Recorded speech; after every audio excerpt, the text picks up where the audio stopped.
ہیں آپ کا ہر چیز آپ پر ختم ہو گئے، آپ ہر چیز کے خاتم ہوتے ہیں. جس طرح نبوت آپ پر ختم ہوئی، آپ کے بعد کوئی نبی نہیں آئے گا. وحی آپ پر ختم ہوئی، آپ کے بعد کوئی وحی نہیں آئے گی. کتابیں آپ پر ختم ہوئی آسمانی، آپ کے بعد قرآن کے بعد کوئی کتاب نہیں آئے گی.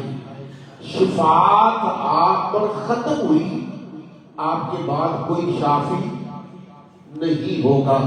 تو شفاعت کے دو مرتبے ہیں، ایک کبرا ہے اور ایک صغرا ہے. شفاعت کتنی قسم کی ہے؟ دو قسم کی ہے. ایک شفاعت کبرا بھی ہے، ایک شفاعت صغرا بھی ہے. حضور شفاعت کبرا بھی ہے، اللہ کے رسول صلی اللہ علیہ وسلم شفاعت صغرا بھی ہے. صغرا شفاعت کن کے لیے اور کبرا شفاعت کن کے لیے؟ مسلمانوں کے لیے، کافروں کے لیے. حضور علیہ السلام کی ذات شفاعت کبرا ہے، اور مسلمان گنہگاروں کے لیے حضور کی شفاعت کو شفاعت صغرا ہے. یعنی کہ اللہ کے رسول صلی اللہ علیہ وسلم کن کے لیے شفاعت کریں گے؟ گنہگاروں کے لیے شفاعت کریں گے. یہ شفاعت صغرا ہے. حضور کی ذات ایک ایسی ذات ہے جو کبھی بھی برداشت نہیں کرتی کہ اس کا کتنا بھی گنہگار امتی ہو وہ جہنم میں جائے. اللہ کے رسول صلی اللہ علیہ وسلم یہ برداشت نہیں کرتے. دیکھیے آدم علیہ السلام سے لرزش ہو گئی، حکمت خدا ہے. جب ایک دانہ، صرف ایک دانہ خدا کی مرضی کے خلاف جب کھا لیا، جس کا کفارہ کتنا ادا کیا؟ حضرت آدم علیہ السلام نے ایک دانہ اللہ کی مرضی کے خلاف کھا لیا تو اس کا کفارہ کتنا تھا؟ 200 سال روتے رہے. ایک دانہ گندم کا آدم علیہ السلام نے خدائے ذوالجلال کی مرضی کے خلاف کھایا تو اس کا کفارہ کتنا ادا کیا؟ 200 سال روتے رہے، آنسو بہاتے رہے. علماء کہتے ہیں کہ آپ کی آنکھوں سے دو پرنالے وہ آنسوؤں کے نکلتے تھے، جس سے جانور، پرندے، چرندے، درندے اس سے پانی پیا کرتے تھے. اتنے آنسو دو پرنالے نکلتے تھے کہ ساری دنیا جو روتی ہے، جتنی بھی دنیا ہے، دنیا میں لوگ ہیں، ان کا جو رونا ہے یہ آدم علیہ السلام کے رونے کا 10واں حصہ ہے. اب آپ خود اندازہ کریں کہ آدم علیہ السلام کا رونا کتنا زیادہ تھا.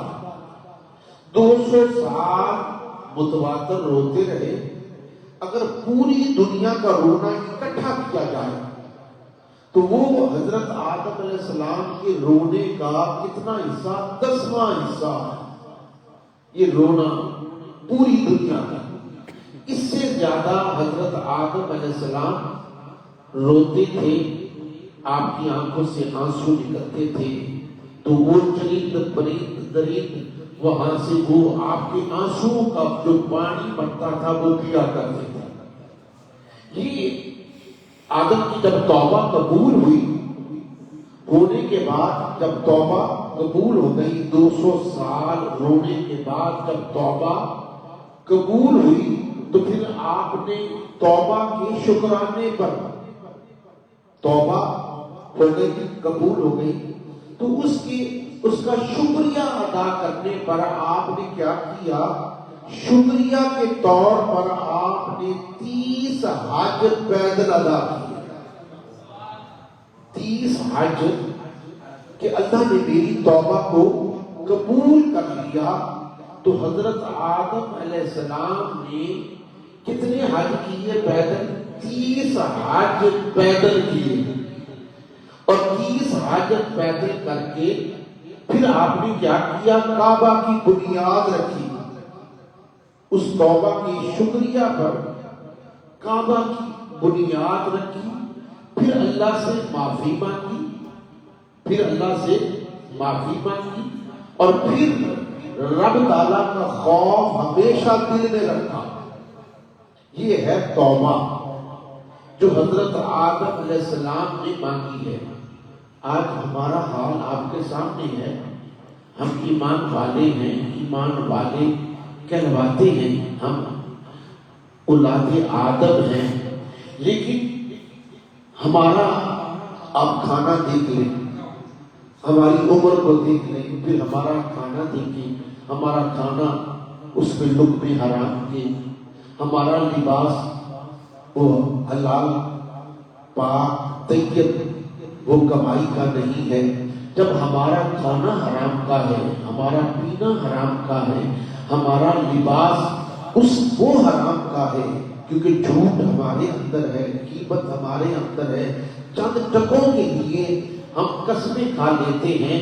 تو ایک آدم علیہ السلام نے ایک دانہ کھایا جس کی سزا دیکھ لیجیے کہ خدا کی حکمت تھی، لیکن 200 سال روتے رہے۔ اس امت کا حال دیکھو جس کا ہر حال میں ہم اللہ کی بارگاہ میں ہر وہ لمحہ جو اس کی شکرانے میں گزارنا ہے، ہم وہ نافرمانی میں گزارتے ہیں۔ ہمارے اندر وہ چیزیں پائی جاتی ہیں جس کو خدا پسند نہیں کرتا، لیکن اس کے باوجود بھی ہم وہ کام کر رہے ہیں۔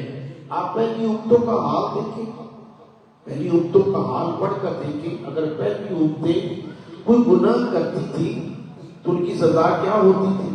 آج ہم گناہ بھی کرتے ہیں، ظلم بھی کرتے ہیں، زیادتی بھی کرتے ہیں، ہمارا کھانا بھی اچھا نہیں ہے، ہم ہر کام میں ملاوٹ بھی کرتے ہیں، لیکن پہلی قوموں کا حال آپ کے سامنے ہے۔ پہلی قوم گناہ کرتی، زیادتی کرتی، ظلم کرتی، یا کوئی بلندگی ان کے جسم پر لگ جاتی تو حکم یہ ہوتا کہ چاقو لاؤ، وہاں سے کھرچو، ساتھ جسم بھی کھرچا جاتا، جسم بھی کاٹا جاتا، پھر معافی ہوتی۔ کپڑے پر پلیدگی آ گئی تو وہاں اتنا کپڑا کاٹا جاتا تھا، ٹھیک ہے، پھر معافی ہوتی تھی۔ آج آپ ایمان سے کہیے کہ ہمارا عالم آپ کے سامنے ہے، ہم جھوٹ بھی بول رہے ہیں، غیبت بھی کرتے ہیں، برائی بھی کرتے ہیں، زیادتیاں بھی کرتے ہیں، ظلم بھی کرتے ہیں، نہ ہمیں اپنا کپڑا کاٹنا پڑتا ہے، نہ ہمیں اپنا جسم کاٹنا پڑتا ہے، تو پھر ہوتا کیا ہے؟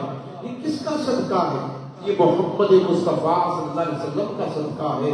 حضور علیہ السلام نے یہ رعایت عطا فرمائی، یہ ہمیں سہولت عطا کرتی کہ میرا رسول آ گیا، تمہارے اندر میرا محبوب